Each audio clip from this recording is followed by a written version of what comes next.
Hello everyone, Al Otter here, and today I'm going to be taking a look at Red Black Sacrifice, which is the deck that took me to Mythic.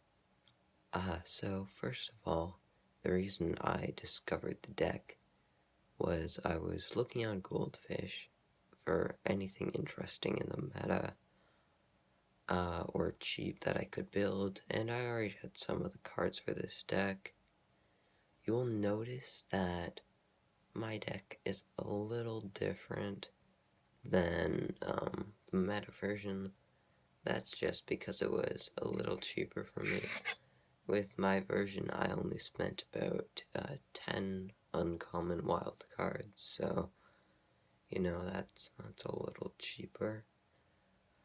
And so I love this deck, and so there are a few reasons why I really like it. So, first of all, it's very complex. It has a very high skill ceiling. Like there are some things that I know I'm doing wrong. Like, for example, if I'm playing against green-red aggro, then I have no 1-drops, and I have Claim the Firstborn, and also have village rights. It's better to play the mountain before the swamp. So that way, if they have Brushfire Elemental, then you can claim the firstborn, then play the land to get 2 extra damage on them. But then I'm sure there are a lot of things that I'm also missing. And also, I feel like with a lot of decks in this current meta, a lot of matchups are just won and lost kind of right away because one deck's so good against the other. With this deck, there are a lot of close matches, which I really like. And every game feels pretty different, as opposed to a lot of decks where they have a similar game plan each time. Just you have quite a few win conditions, and especially depending on your opponent's deck, it changes it a lot, which I absolutely love because it adds a great sense of variety.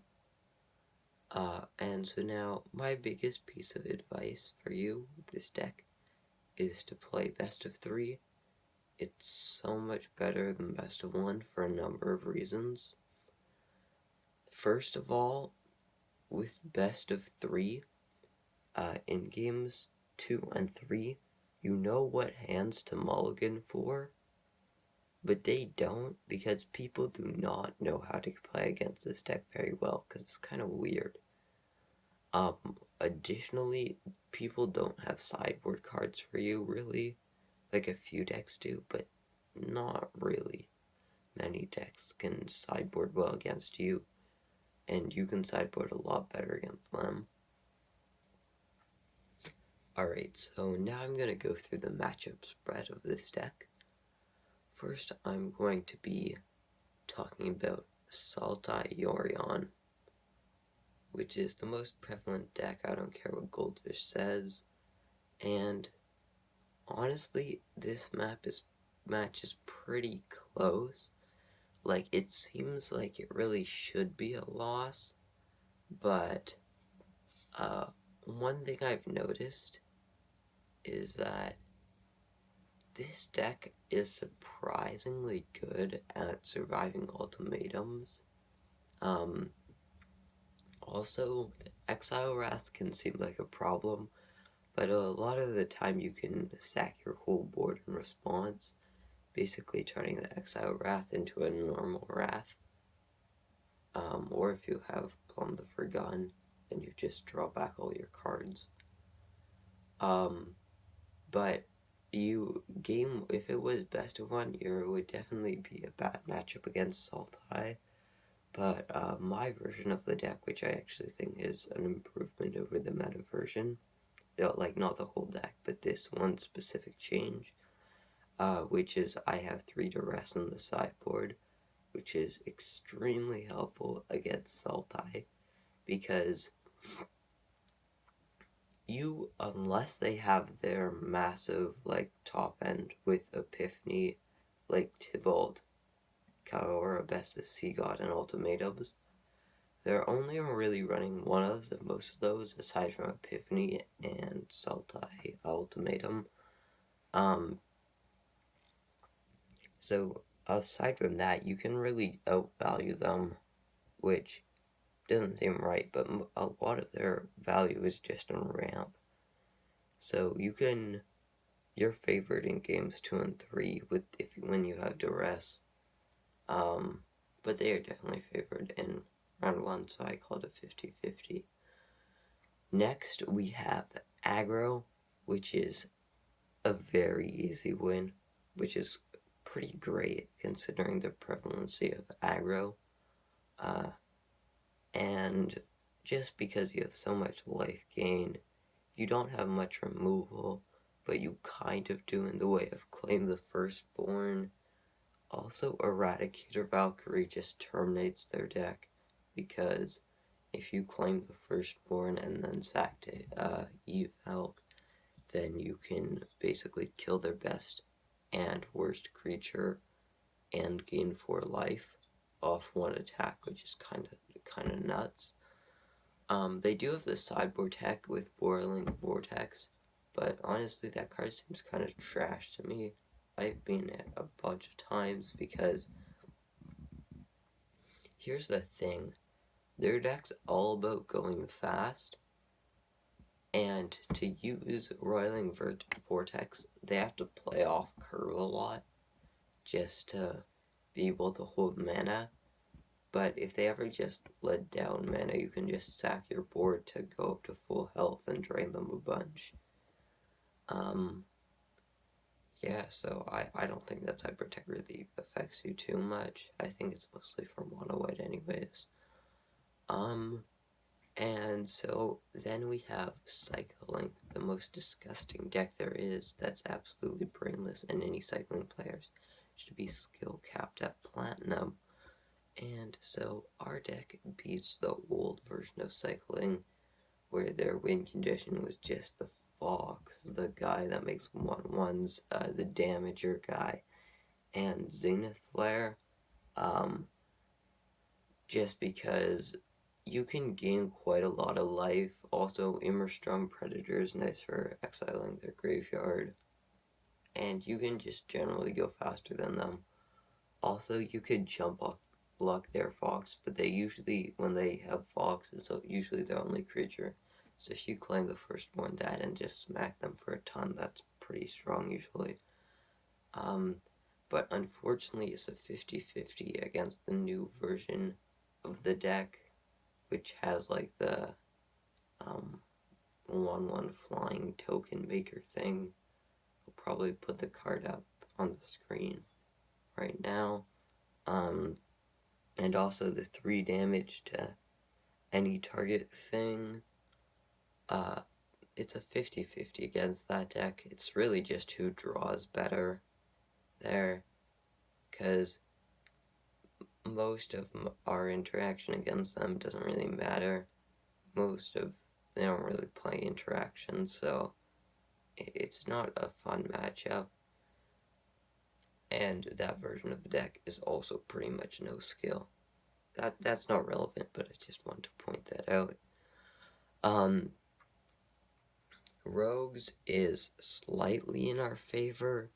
It feels like it should be more in our favor, but from experience, it's not. We do have Crocs and Woe Strider, which is pretty good. Also, Claim the Firstborn is never bad. Although Croxa and Woe Strider get a lot worse as they bring in that cantrip that exiles things from the graveyard. Oh crap, I forget what it's called. I'll put it up on screen. To get rid of Crocs and Woe Strider. I don't know, like on paper it seems like it should be a pretty easy matchup, it just doesn't turn out that way. Now, Unfortunately, Winota is a pretty bad matchup. Like, here's the thing. The Savior can protect Winota from instant speed removal, which is kind of your only out to it. Now, your only saving grace is if you get a lot of chum blockers. If they get kind of bad RNG, it's pretty good for you. But yeah, it's not great at all. Then Gruul, Aggro, and Midrange are both pretty easy matchups, as you can pretty much just chump a lot of their things, aside from Brush Fire and Questing Beast. Although I think most of them have cut Questing Beast at this point to play more Goldspan Dragons, so I don't really think that's much of a threat. Bushfire, you can claim the firstborn. So that matchup ends up being pretty easy in the end.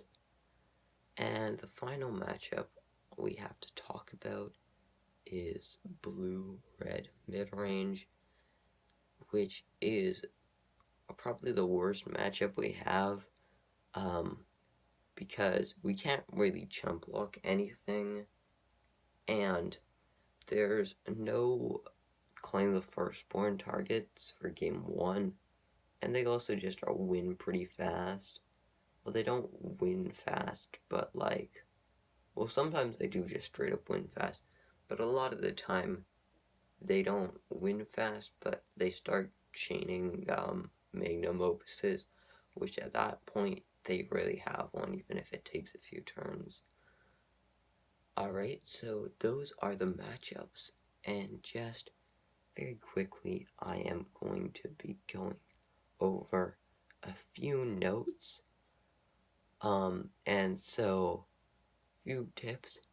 One is to always remember that if you claim the firstborn Lovestruck Beast, you need to have a 1/1 for it to attack on your side as well. I have embarrassingly lost to that a few times. And another tip is that you probably want, against Yorion, you probably want to take out all the claims of the firstborn, like in a lot of matchups. Like, for example, Yorion, even though it is a really big payoff, they're kind of the easiest thing to cut that has like no value. Also, with the lessons, if you know what deck you're playing against, sometimes it's best to take the Shatter Effect lesson, even if they haven't played any artifacts yet. If you know their deck's pretty heavy on artifacts,